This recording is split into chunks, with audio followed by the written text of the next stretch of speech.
রোজ দেখেন, যা শাড়ি, কপালের টিপ, কানের দুল আর পায়ের গোড়ালি আপনি রোজ দেখেন। আর আরো অনেক কিছু দেখতে পাবার স্বপ্ন দেখেন। স্বপ্নে যাকে ইচ্ছে মতন দেখেন, আমি সেই মেয়ে।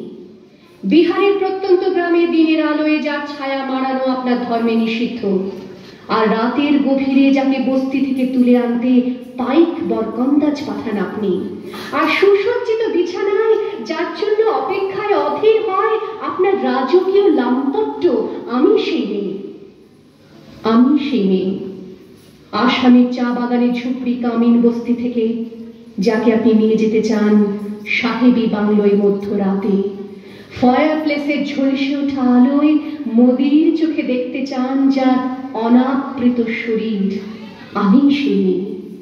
রাজস্থানের শুকনো উঠোন থেকে পিপাসার জল আনতে যাকে আপনি পাঠিয়ে দেন 10 মাইল দূরের সরকারি ইদারায়, আর 20 মাইল হেঁটে ক্লান্ত বিধ্বস্ত যে রমণী ঘরা কাকে ঘরে ফিরলেই যাকে বসিয়ে দেন চুলার আগুনের সামনে আপনার রুটি বানাতে, আমি সেই মেয়ে।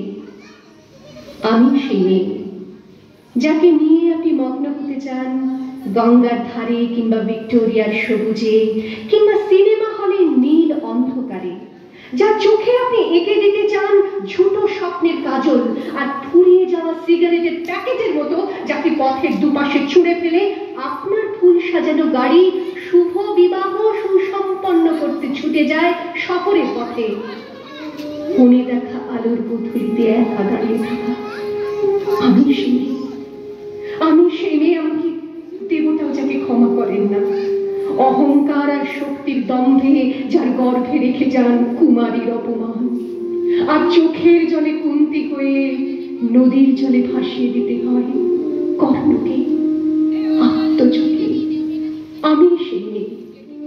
সংসারের অসময়ে আমি ভরসা, আমার ছাত্র পড়ানো টাকায় মায়ের ওষুধ কেনা হয়, আমার বাড়তি রোজগারে ভাইয়ের বই কেনা হয়, আমার সমস্ত শরীর প্রবল বৃষ্টিতে ভিজতে থাকে, কালো আকাশ মাথায় নিয়ে আমি ছাতা হয়ে থাকি, ছাতার নিচে সুখে বাঁচে সংসার। আপনি আপনি আপনি আপনারা আপনারা আমার জন্য অনেক করেছেন। সাহিত্যে, কাব্যে, শাস্ত্রে, লোকাচারে আমাকে মা বলে পুজো করেছেন, প্রকৃতি বলে আদিক্ষেতা করেছেন, আবার শহরগঞ্জের কানাগলিতে ঠোঁটে রং মাখিয়ে কুপি হাতে দাঁড় করিয়েও দিয়েছেন। হ্যাঁ, আমি সেই মেয়ে। একদিন হয়তো একদিন, হয়তো অন্য কোনো একদিন আমার সমস্ত মিথ্যে পোশাক ছুঁড়ে ফেলে দিয়ে আমি হয়ে উঠবো সেই অসামান্য। খোলা চুল, মেঘের মতো থাকবে আমার খোলা পিঠ, দু চোখে জ্বলবে ভীষণ আগুন, কপাল ঠিকরে বেরোবে ভয়ঙ্কর তেজরশ্মি, হাতে ঝলসে উঠবে সেই খড়গ, দু পায়ের উপরে বেজে উঠবে রণদুন গভীর, নৃশংস অট্টহাসিতে ভরে উঠবে আকাশ, দেবতারা হাত দুটো স্তব্ধ হয়ে বলতে থাকবে বামেব প্রভাং ঘোরাং মুক্তকেশিং চতুর্ভুজাং কামিকাং দক্ষিণাং মুন্ডমালা বিভূষিতাং। বিভৎস দাবানলের মতো আমি এগোতে থাকবো, আর আমার এগিয়ে যাওয়ার পথের দুপাশে মুন্ডহীন অসংখ্য দেহ ছটফট করতে থাকবে, সভ্যতার দেহ, প্রগতির দেহ, উন্নতির দেহ, সমাজের দেহ। হয়তো আমি সেই মেয়ে, হয়তোবা